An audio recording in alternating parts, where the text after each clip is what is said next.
കേരളത്തിൽ സംഭവിക്കാനിടയുള്ള വിസ്മയം അതിലൊന്ന് കഴിഞ്ഞ ദിവസം നമ്മൾ തിരുവനന്തപുരത്ത് കേട്ടു. കോൺഗ്രസിന്റെ സമുന്നതനായ നേതാവ് ശ്രീ മണിശങ്കർ അയ്യർ പറഞ്ഞു, കേരളത്തിൽ ഇടതുപക്ഷ ജനാധിപത്യ മുന്നണിയുടെ ഭരണം വീണ്ടും വരാനാണ് സാധ്യത.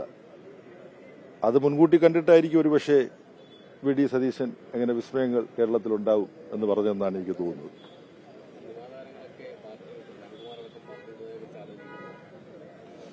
അല്ല, അതിവിടെ കേരളത്തിലെ നേതാക്കന്മാർ അതിനെക്കുറിച്ച് പ്രതികരിച്ചതായിട്ട് ഞാൻ കണ്ടത്. ഈ വിടുന്നു എന്ന് പറഞ്ഞ ആള് പാർട്ടിയുമായി ബന്ധപ്പെട്ട ഒരാളല്ല. സാംസ്കാരിക രംഗത്ത് വളരെ വിശാലമായി പാർട്ടിയിൽ ഉൾപ്പെടാത്തവരുമായ ആളുകളെപ്പോലും സഹകരിപ്പിക്കുന്നൊരു സമീപനം പാർട്ടി എല്ലാ കാലത്തും പിന്തുടർന്നിട്ടുണ്ട്. അപ്പം അങ്ങനെ സഹകരിച്ചിരുന്ന ഒരാളാണ്. അദ്ദേഹം വിട്ടോ എന്നുള്ളതിനെ കുറിച്ച് തന്നെ എനിക്കറിഞ്ഞുകൂടാ. എന്നാലും ഗോവിന്ദൻ മാഷ് അതിനെ കുറിച്ച് പ്രതികരിച്ചു കഴിഞ്ഞു. അതിൽ കൂടുതലൊന്നും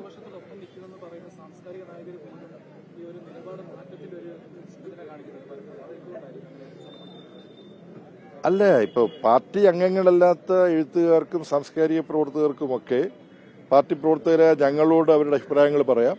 നിങ്ങളെപ്പോലെ മാധ്യമങ്ങൾ അവരെ സമീപിക്കുമ്പം ആ മാധ്യമങ്ങളോടും അവർക്ക് അവരുടെ അഭിപ്രായങ്ങൾ പറയാം.